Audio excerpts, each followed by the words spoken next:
सम्मानित सहमुख महोदय, या मन्त्री हुनुपर्छ जस्तो लाग्छ मलाई। अर्थमन्त्री बोलाइहाल्नुहोस्। यो किताबले ढोगेर 84 को चुनावमा दुईटी उप प्रधानमन्त्री यो हाउसमा नआओस् भन्ने कुरा म बुद्ध भगवान पशुपति प्रार्थना गर्दै देश बनाउन सक्नुहुन्न जस्तो लाग्छ। तपाईँहरूले के तपाईँहरू मात्रैको जिल्लालाई मात्रै बजेट लान खोजे हो? यो तपाईँले के काठमाडौँ मात्र देख्नुभयो? यो चाहिँ 200 सुध्रिनुपर्छ। साथीहरूले यो किताबहरू च्यात्ने काम गर्ने गरे। म यो जनताहरूले कर तिरेको पैसाले बनाएको किताब हो। म च्यात्दिनँ। म बुद्ध भगवान पशुपतिनाथसँग सम्झा 7 करोड बजेट हाल्ने अरू 77 जिल्लामा छैन। सुध्रिनुहोस्। म त एउटा जनजातिको छोरा, एउटा मान्ने, तपाईँले मैले त सिधा कुरा गरिदिए। तपाईँ सुध्रिनुहोस् भनेर भनिदिए। तर अरू हरेक मान्छेले तपाईँलाई च्याप्दै ल्याएछ, च्यापेर आछ। तपाईँलाई यही हो राज्य चलाउने तरिका। उप प्रधानमन्त्रीज्यू दुवैजनाले चल्छ राजनीति, देश चल्छ। कुन हिसाबले चल्छ देश? तपाईँहरूले मात्र अगाउनु पर्ने, तपाईँहरूले मात्र चुनाव जित्नु पर्ने, तपाईँहरू मात्र मन्त्री हुनु पर्ने। म मेरो जिल्लामा 150 किलोमिटर मैले व्यक्तिगत बाटो खनिदिए होला। 14वटा एम्बुलेन्स दिएको छु मैले। त्यसै आउँछ 47,100 मत। चुनाव त जितेर आउँला नि, महाधिवेशन जितेर आउँला नि। तपाईँलाई त्यतिखेर हुन्छ। मेरो बुवा र आमाको नाममा 13वटा एम्बुलेन्स एउटा सब वाहन दिएको छु। सरकारसँग आइसियु बेड थिएन कोभिडको बेलामा, मैले 28 लाख रुपियाँ व्यक्तिगत लगेर चाहिँ मैले किनेर दिएछु। कसको लागि किनेर दिएको छु? मैले त्यहाँ रामेश्वर जनता र पार्टी बलियोस् भनेर मैले दिएको छु। तपाईँले आज हामीले हेर्नु पर्दैन? हामी काङ्ग्रेसको मान्ने होइन, रुख चिन्हबाट जितेको होइन हामीले। यो तरिकाले तपाईँको राजनीति सब्रिन्छ। तपाईँले हामीले एउटा चाहिँ गणेश मानको चाहिँ नेताको चाहिँ छोरा तपाईँ प्रधानमन्त्री हुँला भन्ने आशा गरेको थियो, पार्टी सभापति हुँला भन्ने आशा गरेको थियो तपाईँलाई हामीले। यो तरिकाले उप प्रधानमन्त्रीज्यू देश चल्दैन। म अर्थमन्त्रीज्यू तपाईँको नि मैले सबै कुरा म रुपियाँ म पनि अहिले त्यो जिल्ला हुर्केर आएको बसेको मान्छे हो। हाम्रो पनि त्यहाँ साथीहरू हुनुहुन्छ। तपाईँलाई पनि यही 6 महिना अगाडि गएको पार्टीले 683 मतले मात्र जितेर आउनु भयो। तपाईँ पनि ख्याल गर्नुपर्छ। समयलाई सबैलाई मिलाउनु पर्छ। शहरी विकास मन्त्री धेरै भोटले जितेको होइन, 80 भोटले मात्र जितेर आएको झुन्डेर। हामी जस्तो 17,000 मतले जितेर आउनुपर्छ। अनि यहाँ आएर दनाक दिने हो। अर्थमन्त्रीज्यू तपाईँलाई काङ्ग्रेसको फेला नपरे, काङ्ग्रेस लुते काङ्ग्रेस भएर हो। घन्टीले 683 मतले मात्र सबैको रिपोर्टहरू हामीले लिएर बसेका छौँ। म 34 सालदेखि काठमाडौँ बसेको। सबैजना दिसा पिसाब गर्दाखेरि पनि यता यो बगरतिर जान्थ्यो, यता बाजे, यता बोजू, यता नाति, यताहरू हुन्थ्यो उहाँहरू। तपाईँहरू यो रिङ रोड भित्र जन्मेको मानिसहरू तपाईँहरूसँग छैन। टिबिटिन भाषामा भन्छ धिमिन्दु घाइचिकी, दिमाग कहाँ छ? यस्तै तरिकाले चाहिँ 77 जिल्लाको चाहिँ हामी हो नि महाधिवेशन भएर चाहिँ 15मा आउने त हामी हो नि। तपाईँको त्यो बेलामा नारा जुलुस गरिदियो भने तपाईँ इज्जत कहाँ? सम्मानित सहमुख महोदय, या मन्त्री हुनुपर्छ जस्तो लाग्छ मलाई। अर्थमन्त्री बोलाइहाल्नुहोस्। सहमुख महोदय, अर्थमन्त्री कि मैले यसो आँखा देखिँदैन? म पनि 60 वर्ष बुढो भएको मान्छे। अर्थमन्त्री छैन जस्तो लाग्छ, बोलाउनुहोस् सहमुख महोदय।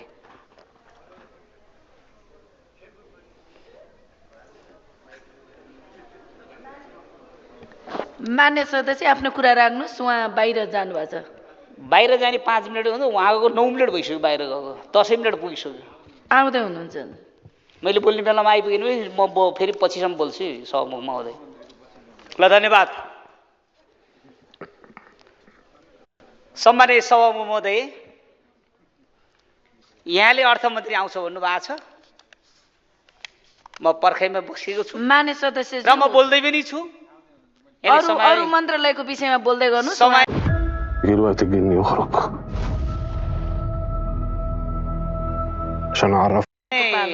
दिनुभएकोमा धन्यवाद। म सर्वप्रथम त आज शहरी विकासतिर लागेँ जस्तो लाग्छ मलाई। म शहरी विकास क्षेत्र कतापट्टि पर्छ नेपालमा, म त्यो क्षेत्रतिर जस्तो गएँ सहमुख महोदय। सर्वप्रथम त मेरो पार्टीकै हुनुहुन्छ उहाँ उप प्रधानमन्त्रीज्यू प्रकाशमान सिंह, सम्मान्य हाम्रो चाहिँ सर्वोच्च नेता गणेश मानको छोरा हुनुहुन्छ। म यहाँलाई काठमाडौँ जिल्लामा 207वटा 3 करोडको चाहिँ बजेट विभाजन गरिदिनु भएकोमा म प्रकाशमान उप प्रधानमन्त्रीज्यूलाई रामेछाप जिल्लाको तर्फबाट, म रामेछाप जिल्ला नेपाली काङ्ग्रेस पार्टी सभापतिको जिल्ला तर्फबाट, म मान्य तर्फबाट यहाँलाई यो 207वटा चाहिँ काठमाडौँ जिल्लामा राख्नु भएकोमा तपाईँहरूलाई मरिमरि म धन्यवाद दिन चाहन्छु। उपप्रधानमन्त्रीज्यू दुवैजना बसिरहनु भएको छ।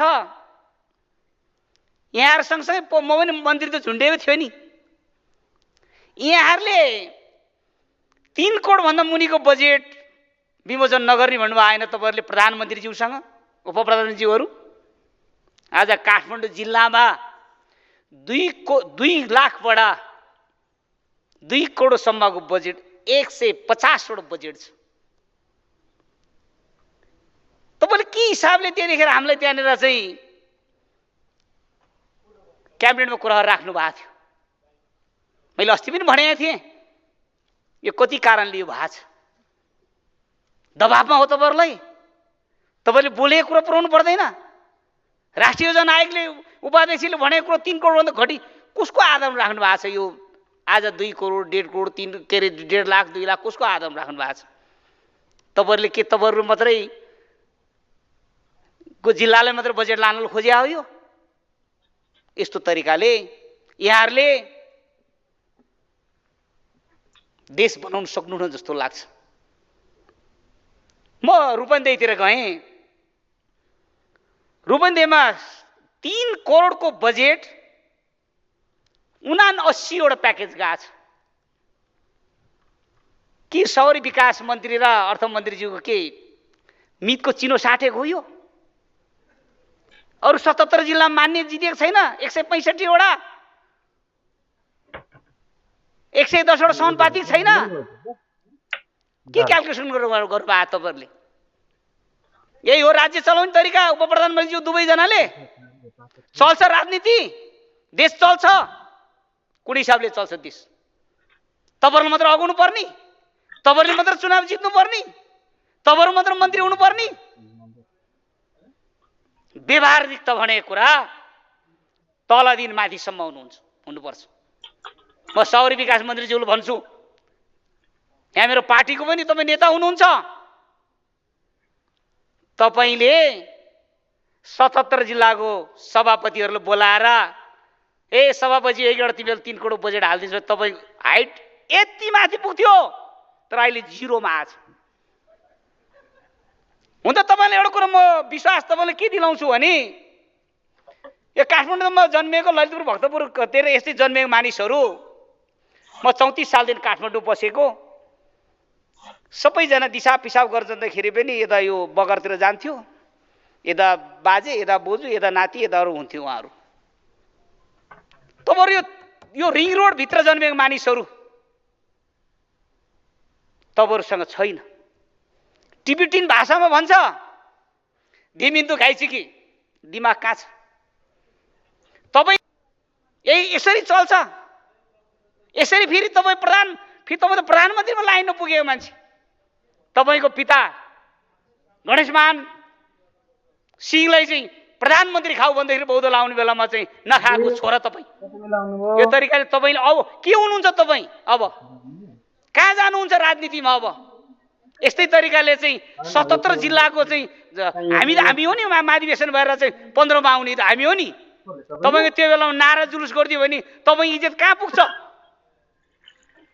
तपाईँले काठमाडौँ जिल्लालाई देख्ने? तपाईँ रामेछाप तपाईँले मैले निवेदन दिएँ थिएँ। तपाईँको बुवाले मेरो रामेछाप जिल्लामा 2टा स्कुल त्यहाँनिर चाहिँ एउटा स्कुलहरू छ, त्यहाँ 2 जना बाजियो, त्यहाँनिर त्यहाँ ग्रुप बाजियो, बिर्केश्वर महाबी भन्ने। गणेश मानले गएर उद्घाटन गरिदिनु भयो, त्यहाँ लडाइँ पर्यो 2 ठाउँ। उहाँले दुवै ठाउँ त्यो स्कुललाई बाँडिदिनु भयो। 2टी स्कुललाई दुवै ठाउँ तिमीहरू स्कुल बाँडिदिनु भयो। मैले त्यो बाटोको लागि तपाईँलाई निवेदन दिएँ थिएँ। तपाईँले मलाई आज मान्ने मात्र सोचेको? नेपाली काङ्ग्रेस जिल्ला सभापति कुनै पनि महाधिवेशन महासमिति कार्य समिति कुनै पनि नउठेर जितेको पार्टी, बुझ्नुभयो? म मेरो जिल्लामा 150 किलोमिटर मैले व्यक्तिगत बाटो खनिदिएँ होला। 14वटा एम्बुलेन्स दिएको छु मैले। त्यसै आउँछ 47,100 मत। यो तरिकाले गर्थे तपाईँले सुध्रिनुहोस्। म त एउटा जनजातिको छोरा, एउटा मान्ने, तपाईँले मैले त सिधा कुरा गरिदिएँ तपाईँले, तपाईँ सुध्रिनुहोस् भनेर भनिदिए। तर अरू हरेक मान्छेले तपाईँलाई च्याप्दै ल्याएछ। च्यापेर आछ तपाईँलाई। तपाईँको 15 को महाधिवेशन तपाईँसँग त्यतिखेर छलफल हुन्छ, तपाईँसँग कुरा हुन्छ।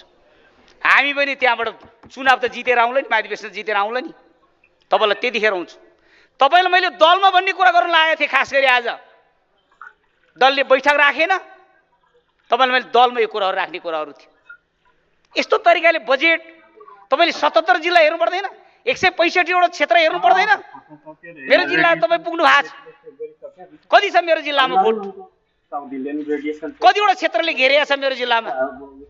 मेरो बुवा र आमाको नाममा 13वटा एम्बुलेन्स एउटा सब बाँधिदिएको छु। सरकारसँग आइसियु बेड थिएन कोभिडको बेलामा, मैले 28 लाख रुपियाँ व्यक्तिगत लगेर चाहिँ मैले किनेर दिएछु। कसको लागि किनेर दिएछु? मैले त्यो रामेश्वर जनता र पार्टी बोलियोस् भनेर मैले दिएछु।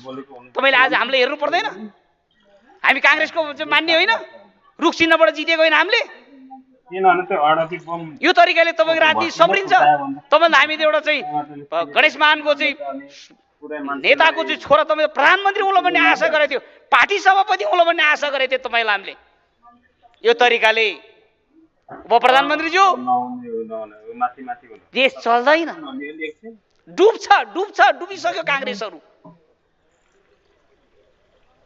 तपाईँ सुध्रिनुपर्छ। यो तरिकाले पार्टी सबैलाई चाहिन्छ, पार्टी कुरो सबैले चाहिन्छ। सबै पार्टीको साथीहरू आएर चाहिँ बसिया छ। आज 6 महिना अगाडि दर्ता गरेको पार्टी 79 सालमा 6 महिना अगाडि दर्ता गरेको पार्टी आज 22 वटा जितेर आछ। त्यही पार्टीबाट जितेर उपसभामुख हुनुहुन्छ यहाँनिर। भोलि यस्तो पार्टी तपाईँहरू जस्तोले गर्दाखेरि यस्तो पार्टीहरू भोलि हामी नेकपा एमाले, नेपाली काङ्ग्रेस, माओवादीहरू चाहिँ यस्तै तरिका तपाईँले चाहिँ बजेटको व्यवस्था गरिदिनु, छुटेर भरि अर्कोले फाइदा लिने हो। म अर्थमन्त्रीज्यूलाई मैले चाहिँ अनुरोध गरेँ, तपाईँलाई यो जुन हामी सांसदहरूलाई दिएको जुन 15 करोड बजेटको त्यो उब्रिएको पैसा टेन्डर प्रक्रियाले गर्दाखेरि घटेको पैसाहरू त्यही जिल्लामा लगानी गरिदिनुपर्छ। मान्य सदस्य, समय सकिएको मैले जानकारी एक सेकेन्ड मागे हजुर। त्यो हिसाबले म अर्थमन्त्रीज्यू तपाईँको नि मैले सबै कुरा म रूपेन्द्र म पनि अहिले त्यो जिल्ला हुर्केर आएको बसेको मान्छे हो। हाम्रो पनि त्यहाँ साथीहरू हुनुहुन्छ। तपाईँलाई पनि यही 6 महिना अगाडि गएको पार्टीले 683 मतले मात्र जितेर आउनु भयो। तपाईँ पनि ख्याल गर्नुपर्छ, समयलाई सबैलाई मिलाउनुपर्छ। शहरी विकास मन्त्री धेरै भोटले जितेको होइन, 80 भोटले मात्र जितेर आएको झुन्डेर। हामी जस्तो 17,000 मतले जितेर आउनुपर्छ। यहाँ आएर दनाक दिने हो। तपाईँ अर्थमन्त्रीज्यू, तपाईँलाई काङ्ग्रेसको फेला नपरे, काङ्ग्रेस लुते काङ्ग्रेस भएर हो। घन्टीले 683 मतले मात्र सबैको रिपोर्टहरू हामीले लिएर बसेका छ। म यहाँ अन्तिममा सहमुख महोदय बनाएको किताब हो, म च्यात्दिनँ। म बुद्ध भगवान् पशुपतिनाथसँग सम्झेर यो किताबले ढोगेर 84 को चुनावमा यो दुईटी उप प्रधानमन्त्री कुनै पनि दुईटी उप प्रधानमन्त्री यो हाउसमा नआओस् भन्ने कुरा म बुद्ध भगवान् पशुपतिनाथ प्रार्थना गर्दै बिदा हुन्छु। धन्यवाद, नमस्कार, जय नेपाल।